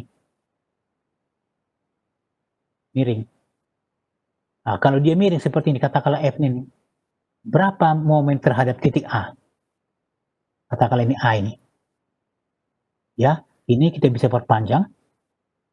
Nah, seperti ini, perpanjang. Nah, kemudian ini kita tarik garis tegak lurus terhadap batang ini. Nah, ini adalah 90 derajat. Nah, sehingga adalah F dikali dengan apa jarak ini? Ini adalah, katakanlah ini adalah A. Jadi, momen akibat gaya F terhadap titik A adalah gaya F dikalikan jaraknya. Jaraknya ini, yang namanya jarak itu digambarkan sebuah garis tegak lurus. Ini kalau kita uraikan ya. Tidak kita uraikan. Tapi kalau kita tidak menggunakan ini, berarti ini kita bisa uraikan komponen vertikal dan komponen horizontal. Yang vertikal menimbulkan momen terhadap A, sementara yang horizontal tidak menimbulkan momen. Nah, ini karena ini dia melalui titik ini ya. Jadi sama halnya kalau saudara di statistika struktur, di sana ada SFD, ada BMD. Itu saling terkait. Jadi F itu tegak lurus, nanti momennya bisa tahan. Nanti di sana ada NFD. NFD ya, artinya normal force diagram. Jadi ada di sana. Jadi kalau di sini ya harusnya kalau yang benar gambarnya adalah seperti ini, tegak lurus. Tapi kalau seperti ini dalam soal ini,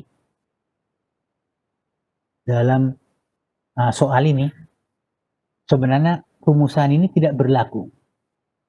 Karena kita lihat ini T2 tidak tegak lurus. Tapi kita tahu bahwa itulah maksudnya tegak lurus.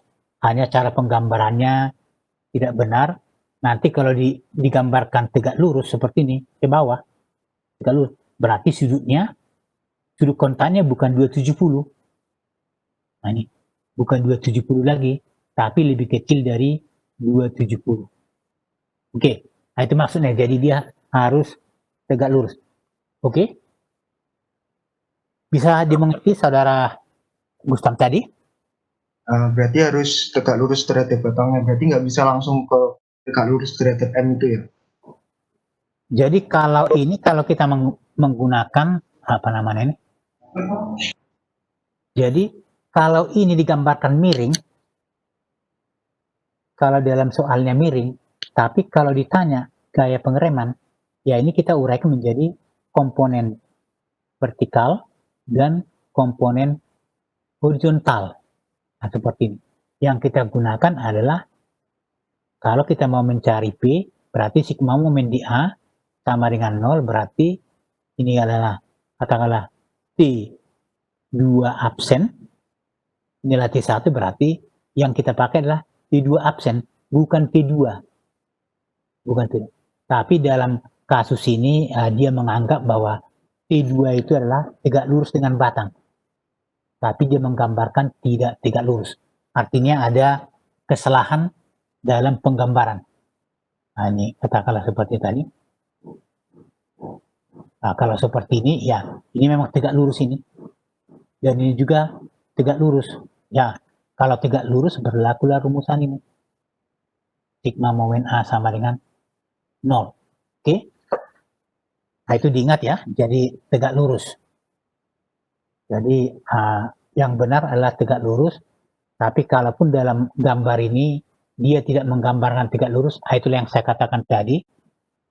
Buku itu belum tentu benar. Belum tentu benar ya. Artinya secara gambar dia benar, kemudian dengan hitungan. Ya, karena mereka juga bisa keliru. Tapi ini keliru bukan berarti dia tidak mengerti, hanya saja mungkin kurang perhatikan, oh ini kalau saya menggunakan rumusan ini, mestinya ini tegak lurus, saya gambarkan tegak lurus. Tapi mungkin dia menjadi masalah, kalau saya gambarkan tegak lurus, nanti sudutnya bukan lagi 270. Nah, itu maksudnya. Oke, ada lagi pertanyaan? Terima kasih ya Pak. Oke. Tadi oke. Ya. Kita lanjut lagi. Oke, tidak ada lagi ya. Nah, ini kalau rem sabuk ini lebih gampang daripada rem blok. Rem blok di samping di samping rumusnya panjang, kita harus mencari theta 1 dulu berapa. Nah, ini coba sebentar saya lihat dulu ini. Jadi kalau rem blok ini kita harus tahu dulu theta 1. Kemudian kita harus tahu dulu theta 2. Kemudian kita harus tahu ini C2. Nah, ini C ya, bukan C2. C2. Artinya ini belum tentu C ini diketahui. Artinya kita cari berdasarkan gambar. Kemudian theta 1 belum tentu diketahui. Kita cari berdasarkan, demikian juga dengan theta 2. Oke, kalau di sini ada RA, ada RX, inilah reaksi di titik A. Artinya kalau saya tekan dengan gaya F, ini F bisa diurai menjadi FIA vertikal dan Fx horizontal. Jadi ini RIA dan RX adalah reaksi di titik A. Berketepatan di slide ini tidak ada, tapi dalam catatan, dalam modulnya sudah ada. Oke. Nah, ini kita ambil, masih lanjut tadi ini. Jadi rumusnya panjang. Nah, sekarang ini contohnya. Kita mengambil contoh seperti ini. Ada roda, arah putaran seperti ini. Radiusnya berapa ini? Ini masih teori nih ya. Belum contoh soal ini. Masih penjelasan. Sekarang kalau ada gambar seperti ini, atau mungkin ini, ya. Yang pertama kita cari adalah jarak UA. Jadi jarak UA itu kita menyatakan dengan C. Jadi kalau kita lihat kembali pada rumus tadi, ini C itulah jarak UA. Atau mungkin sini. Ini. C adalah jarak UA. Karena beda buku, beda notasi. Jadi kita mencari C-nya berapa kalau belum diketahui. Rumusan seperti ini. Kemudian P adalah sudut kontak ini. Sudut kontak. Sedangkan theta 1 sudut antara garis OA dengan titik kontak pertama rem dengan roda. Artinya kalau kita mengatakan ini, kita mulai dari garis ini, dia kontak pertama kali di sini. Ya, kontak pertama antara rem dan roda. Jadi sebenarnya di sini adalah kanvas rem ini. Kanvas rem. Jadi kontak pertama kali di mana? Adalah di sini. Kemudian sudut antara AO dengan kontak yang pertama tadi kita mengatakan dengan theta 1. Kemudian theta 2 adalah sudut antara OA, ini OA, dengan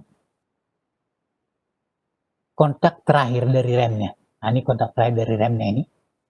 Nah, itulah namanya theta 2. Di mana theta 2 adalah theta 1 ditambah dengan Pi ini. Theta 1 ditambah dengan Pi. Oke, di sini ada gaya pengereman F, ada radius roda yang direm, ada lebar rem, ada putaran roda, dan ada koefisien gesek. Jadi sini kita menggunakan F sebagai koefisien gesek. Koefisien gesek. Oke. Nah, ini notasi yang kita bisa gunakan. Artinya nanti kalau ada contoh soal dalam modul dia menggunakan notasi seperti ini. Tapi nanti mungkin di buku lain notasinya belum tentu sama ya. Oke. Nah, sekarang seperti ini. Nah, ini baru contoh yang namanya ini. Nah, ini baru contoh. Jadi ini ada roda radiusnya 7 inch. Ini. Kemudian sudut kontak 90 derajat ini. Dari sinilah kanvas rem. Oke. Kita kanvas rem. Lebar remnya oke. Kemudian putaran oke. Koefisien gesek oke. Kemudian tekanan kontak maksimum PM adalah oke. Nah, kemudian ditanyakan gaya pengereman F, tenaga pengereman. Tapi sebelumnya masih bisa dicari katakanlah tadi masih ada torsi pengereman. Torsi. Artinya sebenarnya kalau kita mencari tenaga pengereman, kalau kita sudah tahu torsi pengereman. Jadi, kalau tenaga pengereman sudah benar, berarti torsinya juga sudah benar. Oke. Jadi seperti inilah soalnya. Nah, sekarang yang pertama kita cari adalah jarak antara A ke U. Nah, ini berkata ini anggaplah ini U. Nah, ini kita katakan dengan C tadi. Nah, ini saya menggunakan C supaya nanti sinkron dengan rumusnya. Nah, ini saya cari ini C, kemudian saya nanti cari dulu katakan ini alfa ini.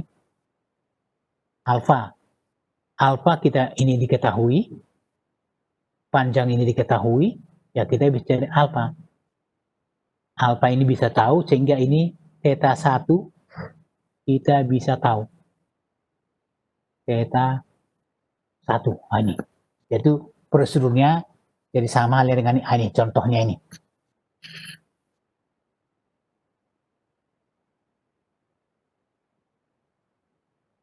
Nah, ini.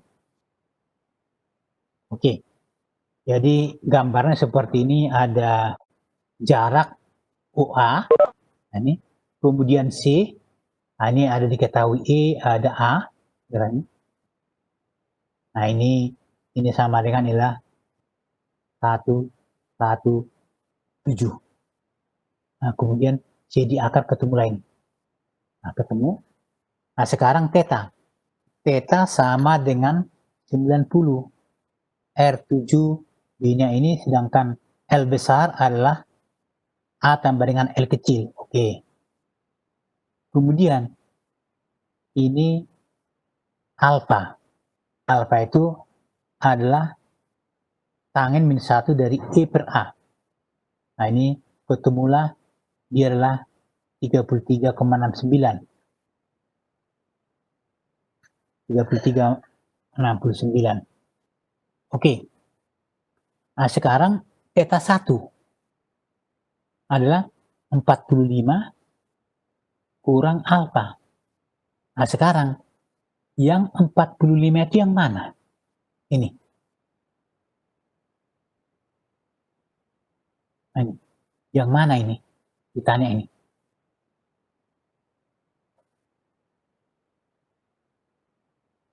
Yang 45 adalah ini. Dari sini kemari. Nah, ini. Nilai 45. Bukan ini ya. Nah, jangan salah asumsi. Berketepatan sama. Kalau dijumlah 90. Tapi kalau dikatakan inilah 60. 60. Berarti sisanya lah 30 ya. Berarti lah 30 kurang alfa. Jadi jangan salah mengerti. Karena pernah saya kasih soal. Nah, ini saya ganti lagi. Ini saya kasih ini berapa? Saya kasih ini adalah 50 derajat ini. Dia kerjakan apa? Oh, sudut alfa sama dengan adalah 50 kurang alfa. Karena dia berasumsi ini 45 berarti. Jadi sebenarnya yang 45 ini bukan 45 yang muncul di sini, adalah ini. Berketepatan sama. Tapi kalau dikatakan sudutnya adalah 50, berarti alfa sama dengan berapa ini alfanya jadinya?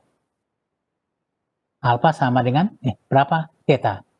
Theta adalah 40 karena ini 50, berarti sisanya adalah 40. Berarti ini adalah 40, bukan 50. Nah ini. Tolong dicerna ya. Oke. Nah sekarang theta 2. Nah sekarang ini theta 2. Theta 2 adalah theta 1 tambah pi. Pi itu berapa? 90. Ini 90 ini. Sama dengan, nah ini. Sama dengan 101,31.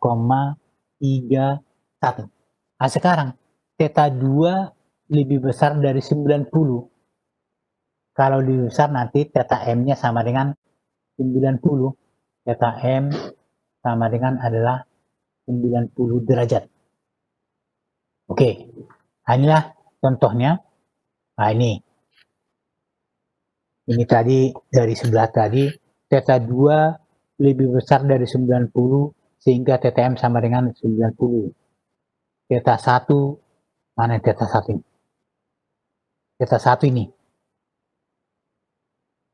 Theta 1 adalah 11,31 derajat. Ini diubah menjadi radian.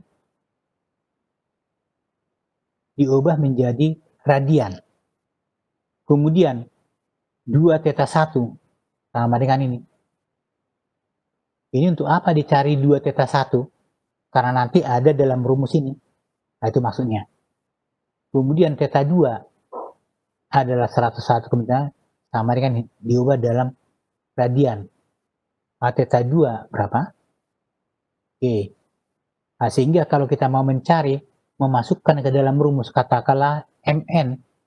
Nah ini, theta 1, theta 2 dan theta 1 inilah dalam radian, sedangkan di sini dalam derajat. Jadi tolong diperhatikan kapan kita menggunakan radian, kapan kita menggunakan derajat. Jadi karena sering ada kadang-kadang pokoknya hantam terus, pokoknya ada sudut, masukkan, tidak. Tapi ini kapan kita menggunakan dalam satuan radian, kapan dalam derajat. Kalau di sini tidak ada sudut, sinus, kosinus, tangen, dia berdiri sendiri, berarti adalah radian. Tapi kalau ini di sini ada sinus, ada kosinus, berarti dia adalah dalam derajat. Oke. Jadi ini ya, dengan memasukkan ke dalam rumus-rumusnya, nah kita bisa tahu ini. Tinggal ketelitian untuk menghitung ya. Tapi dengan syarat rumusnya sudah benar dulu. Nah, rumusnya sudah benar. Oke. Nah, ini kita tahu ini. Mn. Mn ketemu. Oke. Kemudian, nah ini bagi saudara yang belum mengisi absen, silakan absennya diisi dulu ya. Sudah ada di chatnya untuk mengisi absen. Oke. Inilah Mn. Nah, selanjutnya MF. Nah, ini. MF. Nah, ini rumusannya panjang. Nah, ini. Kalau di sini semuanya kita menggunakan derajat ini. Menggunakan derajat. Nah, kita tahu bahwa ini setelah masukkan inilah. Ya. Sudah dia. Nah, sekarang yang ditanya tadi apa? Yang ditanya gaya pengereman dan tenaga pengereman. Oke. Nah, ini ternyata dicari dulu. Oke lah, ini yang dicari tenaga pengereman dulu. Jadi ini untuk mencari, nanti F-nya kita belakangan ya. Nah, ini nanti ada di belakang mencari F ini. Nah, kemudian ini untuk mencari tenaga pengereman, kita harus tahu torsi pengereman. Inilah torsinya, kita masukkan dalam rumus, oke. Kemudian ini kita hitung adalah sekian. Itulah torsi. Torsi friction. Torsi karena gesekan ya. Friction. Nah, sekarang kita mencari tenaga pengereman ini. British. Ketemu dia adalah 28,6003 horsepower. Nah, itulah tenaga pengeremannya. Jadi ada torsi, ada tenaga. Nah, sekarang, wah ini mana gayanya nih? Waduh, kok gayanya kok nggak ada nih? Wah ini namanya ngapusin ini ya. Disuruh gaya pengereman tapi kok nggak dicari. Oke, nah ini, nah sekarang ya mungkin di sini hitungannya tidak ada, tapi saya beritahu adalah cara menghitungnya. Jadi kalau kita tahu tadi ada saya katakan MF untuk apa? Untuk mencari gaya pengereman. Kemudian MN untuk apa? Untuk mencari gaya pengereman. Sekarang bagaimana hubungan gaya pengereman dengan MN? Bagaimana hubungan antara gaya pengereman dengan MF? Nah, ini kita tuliskan seperti ini. Wah ini, inilah rumusnya. Oke ini. Jadi di sini F kali L tambah MF tambah kurang M. Jadi ini adalah F kali L momen. Kita gabung dengan momen. Kita gabung juga dengan momen. Artinya bahwa MF ini adalah tadi ada Fn gaya gesek dikalikan dengan radiusnya. Oh, radiusnya jangan menggunakan R ya. Jarak, mungkin ini katakanlah ini menggunakan G jaraknya. Sedangkan Mn adalah gaya normal dikalikan dengan jaraknya. Katakanlah inilah K. K jaraknya terhadap apa? Terhadap titik A. Terhadap sendi. Jadi di sini saya tuliskan ini. Ada N, itulah gaya normal. Ada Mn yang diakibatkan gaya normal. Kemudian ada Fn dan Mf yang diakibatkan adalah gaya gesek. Nah sekarang kemana arahnya? Jadi kalau ini salah menentukan arah, nanti gaya pengereman akan salah. Nah, di sini rumus ini saya tidak tuliskan, harusnya kan bisa ditulis ini F sama dengan adalah, ini kita pindah adalah Mn kurang Mf. Mf kemudian dibagi dengan L. Rumusnya ini ada, tapi di sini saya tidak tunjukkan seperti ini, karena saudara nanti bisa menghafal ini. Bisa menghafal. Tapi ini jangan dihafal. Nanti kalau ada contoh yang lain, dicocok-cocokkan dengan ini. Tapi dialah dijabarkan dari rumusan yang di bawah ini. Jabarkan. Nah sekarang, kenapa MF positif? Kenapa MN negatif? Bisa nanti MF negatif? Bisa. Nah ini. Jadi kita lihat dari gambar. Coba saya ulangi lagi. Nah ini kalau MN digambarkan di ke atas ini. Artinya apa? Kalau ini saya tekan, akan muncul reaksi ke atas. Ini akan muncul, saya perpanjang ke atas ini.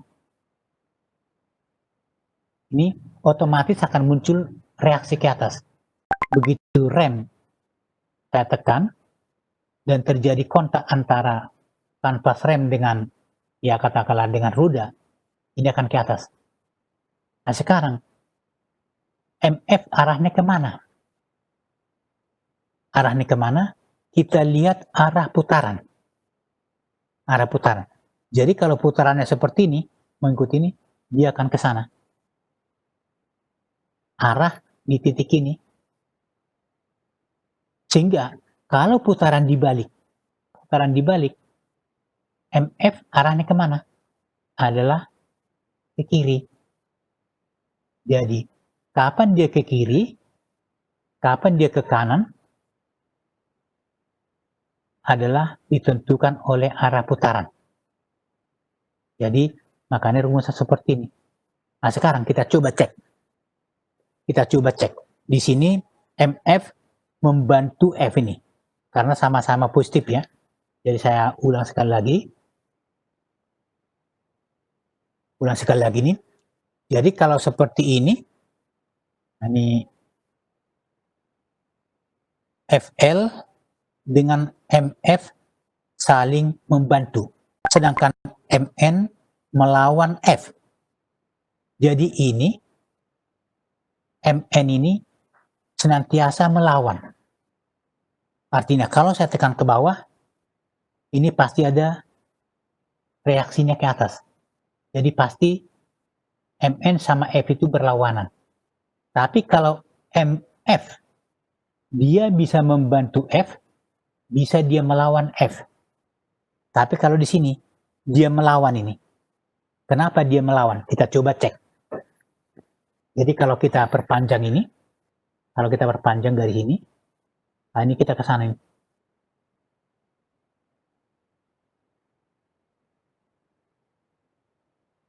Nah ini, ke sana terus. Sekarang pertanyaan, kalau garisnya kita perpanjang, MF ini di atas A atau di bawahnya? Atau dia pas melewati A? Jadi kalau dia di atas A, di atas posisi A, berarti dia akan menekan ini, sana. Artinya apa? F menekan ke bawah, dan ini MF juga menekan searah dengan F. Nah, sehingga di sini menjadi positif. Mereka saling membantu untuk melawan MN. Tapi sebaliknya, kalau putaran dibalik, ini saya hapus lagi, kalau putaran dibalik ini menjadi seperti ini. Ini. Dia lewat di atas dari A. Artinya dia ditekan ke sana ini. Artinya apa? Dia kalau F mencoba memutar ke kanan, dan ini mencoba memutar sebaliknya, sehingga ini menjadi negatif. Kalau putarannya, sementara MN tetap. Jadi, kalau MN itu putarannya dibalik atau tidak, dia pasti melawan F kali L, atau melawan F. Tapi MF bisa dia melawan, bisa dia membantu F, tergantung pada arah putaran. Nah, sehingga kalau dalam rumusan ini, ya artinya saya hapus lagi nih. Nah, ini. Jadi dalam rumusan ini berlakulah ini, sehingga F-nya bisa dicari. Nanti kalau dalam soalnya, katakanlah ini seperti sekarang kalau ditanya, jika putaran dibalik, nah ini, jadi ini kembali pada soalnya tadi, nah ini, jadi katakanlah ada gaya, ada torsi, nah ini, jadi ini putar, searah jarum jam ya, Tapi kalau ditanya, jika N dibalik,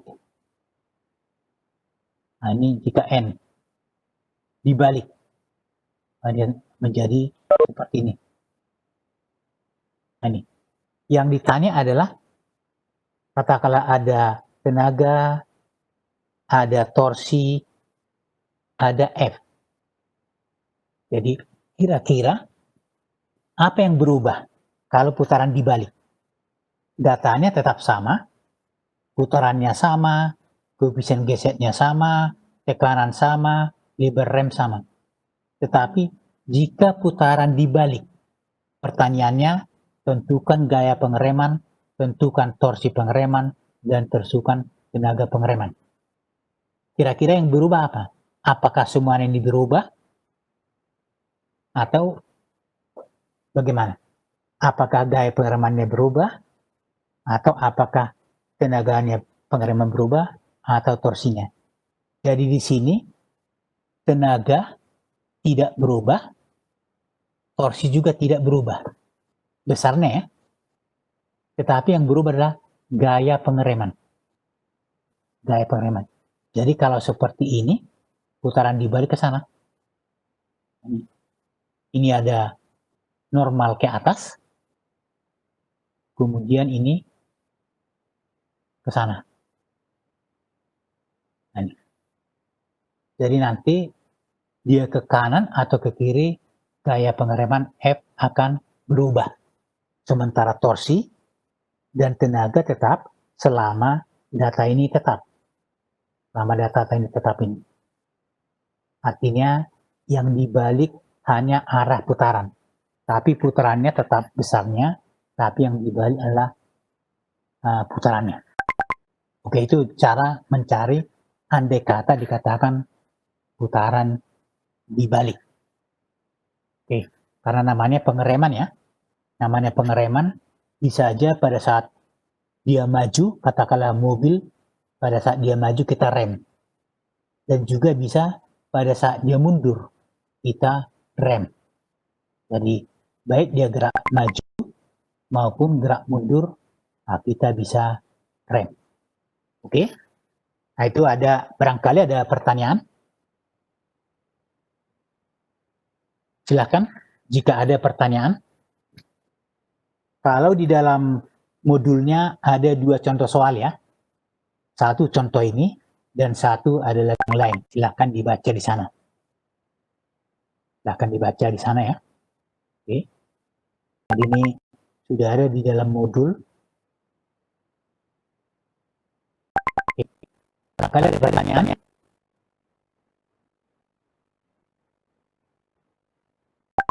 Halo. Halo, Amir Rizky, masih mendengarkan? Iya, Pak. Ya. Masih. Ada pertanyaan? Tidak ada, Pak. Belum ada, Pak. Atau mungkin malah masih bingung ya? Masih bingung. Atau mungkin tidak ada pertanyaan, malah tidak mudeng, tidak mengerti, atau memang sudah jelas. Oke. Nah sekarang Antoni Segancang. Iya Pak. Ada Halo, pertanyaan? Pak. Ada pertanyaan? Belum ada Pak. Belum. Kira-kira apa yang baru kita bicarakan? Yang barusan kita bicarakan apa? Membicarakan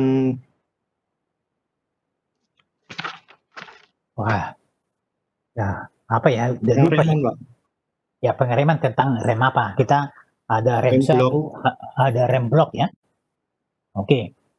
Kalau putaran roda dibalik, ditanya ada gaya pengereman, ada torsi pengereman, ada tenaga pengereman. Kalau dibalik putarannya ya, apa yang berbeda? Apa yang berubah? Gaya pengereman Pak. Ya, gaya pengeremannya kan berubah ya. Nah ini. Jadi ini tadi kalau dia dibalik yang berubah adalah gaya pengereman. Sementara torsi maupun tenaga tetap. Selama putarannya tetap, koefisien geseknya tetap, kemudian juga liber remnya tetap. Oke. Jadi itu di dalam catatannya ada 2 contoh soal, silahkan dipelajari. Nah ini sebenarnya di sini masih banyak sekali nih.